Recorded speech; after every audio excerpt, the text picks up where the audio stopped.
A persistent threat of domestic extremism, domestic terrorism carried out in the ideology and around this belief that the election was fraudulent.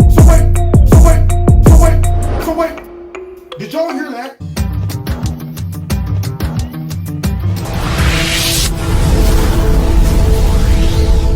This video is brought to you by Extreme Tees. Click on the link below. Make sure you put Kevin in the promo code and you'll get a 20% discount. What if I tell you you can get your hands on some gold from one of the, if not the most important shipwreck in our history?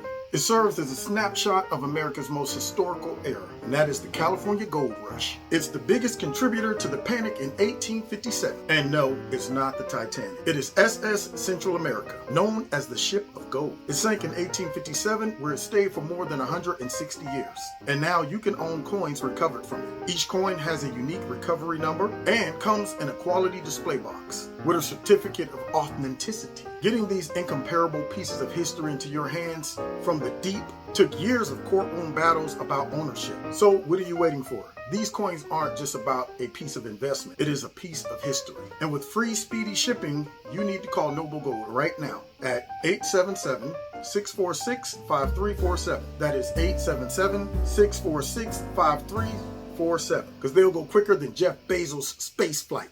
Persistent threat of domestic extremism, domestic terrorism carried out in the ideology and around this belief that the election was fraudulent, that the COVID restrictions are unnecessary.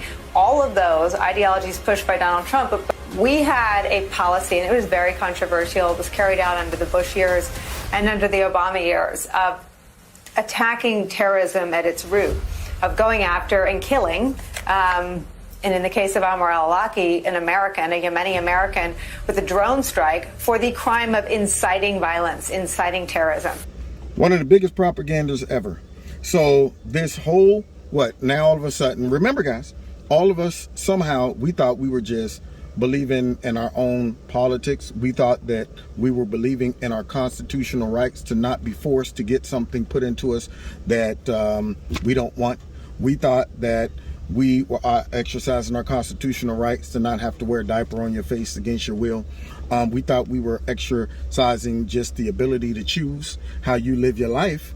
We thought we were just supporting, our president or our candidate and our First Amendment and all of these things. But now all of a sudden, man, I just found out, according to this propagandist, that I'm an insurrectionist, I'm a domestic terrorist, I'm an extremist. See, because when you want to be a Marxist, tyrannical, government and oligarchy, then of course anybody who disagrees with you have to be an extremist.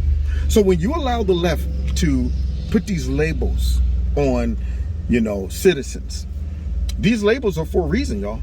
When you start using descriptive language like extremism, even though they didn't embrace this, we didn't come to them with it.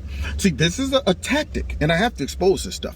Just like black folks did not go to the Democrats and say, hey, one of the biggest issues that we're having right about now is we can't go and get voter IDs. But then they say, but that's a big problem. And guess what? Now it's Jim Crow 2.0. We didn't say that. These guys came up with these definitions, just like the people in communist Cuba who were saying we want freedom. The Democrats just said, no, it's really about them really wanting more COVID, vaccinations and things like that. They didn't come to them and tell them, just like we're not running around saying we're extremists, we're white nationalists, and our movement is based off of racism and white nationalism. They're the ones that's saying that that's what it is. They're not stopping to question or interview any of these folks.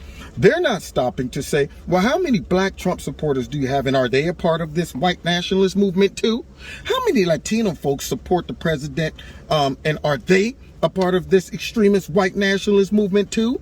Why aren't they also saying that all of these black folks and Latinos, who are the number 1 and 2 groups of folks who saying, I don't know if I want to get the MOTS, why aren't they asking them, what's your motivation for not wanting to do that? Are you not wanting to do it because you're part of this Trump supporting white nationalist movement too? Well, they're not doing that for a reason. Because see, they cannot accurately demonize minorities who say, I don't want that. They can't label that all of their political enemies that they want to destroy, all of the folks that have cultural differences from their progressive ideology, they can't demonize all of them as white nationalists if they start including the diversity within that crowd. If they focus on the real things that make conservatives feel like they feel, which has nothing to do with race. But if they don't really tell you that, man, it's all white folks who want this to happen. If they start telling you it's more than them, now they can't push the race narrative, which is one of the biggest dividers in our country. There's a reason why they're saying all of these folks are white nationalists and racists versus just folks who want to protect our way of life. You see the tactic? I mean, it's pretty simple, but it's effective. And that's why I have to call this raggedy propagandist out and destroy her, just like I had to destroy that fly that tried to land on my shiny new dome. God bless y'all. Don't forget to hit that like button, share my videos. Also, don't forget to donate if you like Kevin's Corner. There are links in the bottom of this video. Check out Extreme Tees, my sponsor. If you like the products, put Kevin in the promo code. You'll get a 20% discount. And what else? Oh, find me on Rumble in the Jungle. All right, God bless you all next time in Kevin's Corner. Take care.